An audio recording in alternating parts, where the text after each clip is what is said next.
Hello, everybody. I wanted to speak again a little bit more about the language of the body and who that training is really for.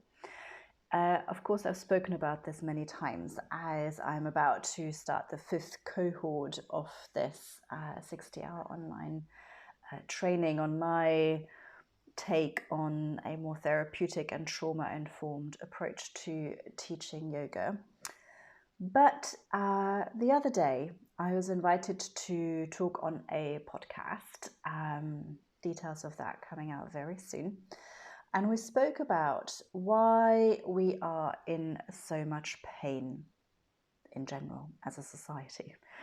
So we spoke about where that persistent pain, chronic pain, that back pain that never really shifts but has a significant impact on our life actually comes from, and how we might approach our practices, not just the yoga practice but any practice really, to help us find a way back to maybe a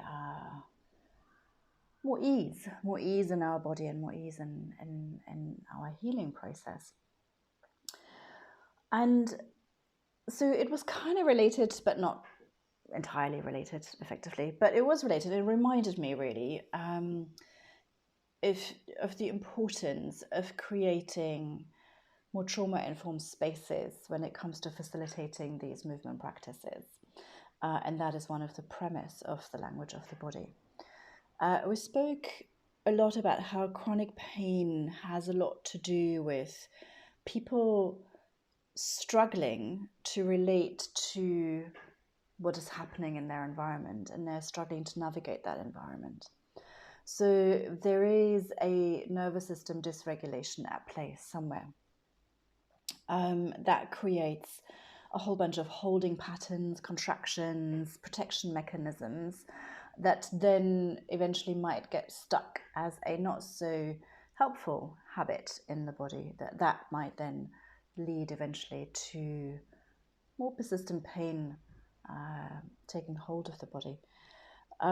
We also know now that a lot of people who deal with chronic pain very often have had surgery, for example, or several surgeries, maybe in a younger age, or also might have been exposed to abuse physically, mentally, at some point in their life, or again in childhood. We've also established a relationship between chronic pain and depression. There's a lot of studies that show us all of these kind of relationships, and so that shows us how there is unprocessed trauma at play when we are talking of persistent pain. And then there is the other side of it, that when you do have persistent pain, and irrespective of what the cause of that is, but having to manage that, to deal with that, to live with that, can in itself be so stressful, so frustrating, so overwhelming, and then also cause a dysregulation in the nervous system. And so just looking at that little part of the conversation that I had the other day on the podcast, to me highlights so much how important it is to create an environment, to create a space where people can truly feel comfortable enough to begin to explore other possibilities. Because very often when you are in a place where things are persistently challenging, that ability to have a go at something else, to look at a different perspective, to try again, gets lost at some point.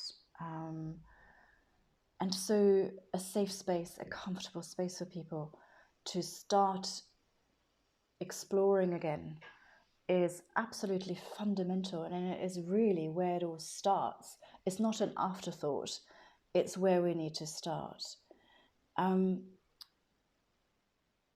Today, more and more people do turn to yoga and other somatic practices and movement practices, and that is great. They get even advised by their doctors now, or they might read an interesting article, as it's more in the mainstream media. And so that's great news. People are exploring complementary therapy and yoga and practices to support their process of healing and growing and maybe just dealing or managing the pain. My perspective on this, however, is that, or my experience of this is really, I should say, that I think quite often people will struggle when they go to just that normal yoga class. And that normal yoga class, I mean no disrespect to at all in the slightest. It's a perfectly fine, amazing yoga class. And it might already be a little bit too much for that person who's really struggling. That is what I'm putting forward as an argument. Because that class might be popular, it's full, it's, you know, probably a little bit too advanced already, maybe it's got a certain pace to it, and you know, whatever is going on in that class, and so, and obviously not every class, but you know, I'm just worried that we might not create enough classes where we are taking a step back, where maybe we are really consciously inviting people to join that are struggling, that are overwhelmed, that need maybe less people in the room, that need a different language, or you know, different options effectively, maybe a slower approach, more pauses, all of that. And so I think a trauma informed and therapeutic approach to yoga has a huge place, especially when we look at the figures of how many people, and I don't have them to hand right now, but it is shocking how many people do deal with persistent pain. And so that's my kind of proposition, really, that the language of the body speaks to find that different perspective maybe on our practice. And so yeah, maybe that resonates with you, maybe, you know, well, I don't know, this is an assumption.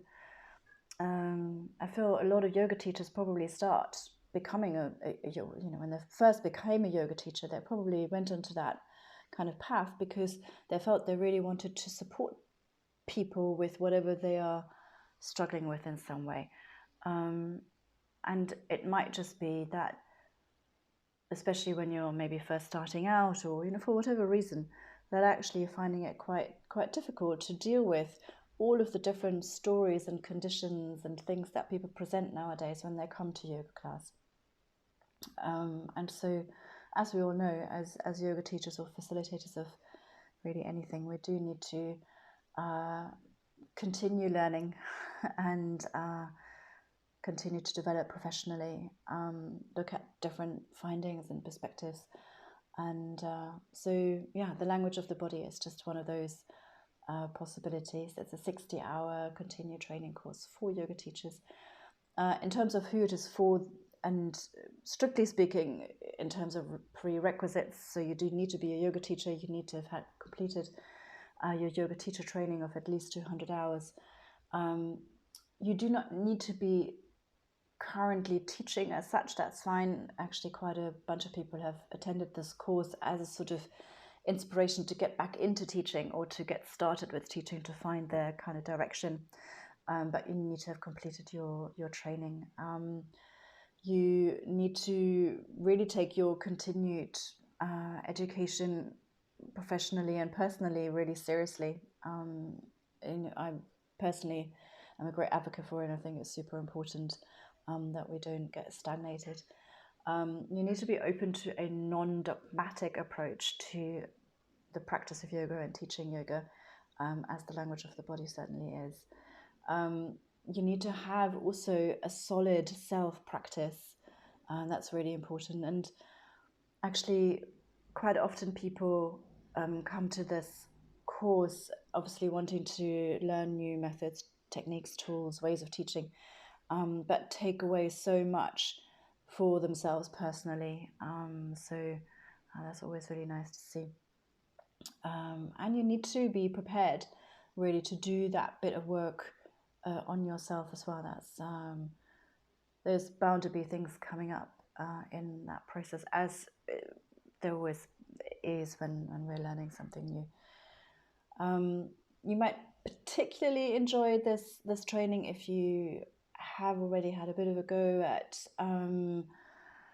maybe Scarvelli inspired yoga, embodied yoga, somatic movement, Feldenkrais, Qigong, but that's not a must. So maybe you're new to that kind of practice. That's absolutely fine.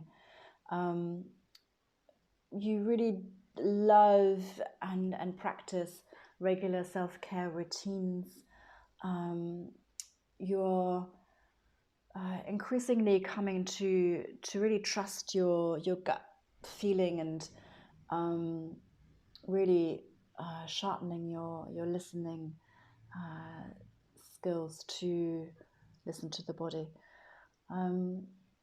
So yeah, there's so much in this training, and why you might particularly enjoy it. Have a little look at the website. I will be wherever I'm sharing this video, post the link, the language of the body. If you have any questions at all whatsoever, then reach out. You know how to find me. You can email me. You can find me via my website, across the social media channels, of course. So my email address, maybe just for reference, is kat, K-A-T, at hadadithaimassage.com. So though this training has nothing to do with Thai massage, it sits on my Thai massage website. So there you go. Thank you so much for listening, and I really look forward, as always, to connecting with you somewhere in some way. Take care of yourself.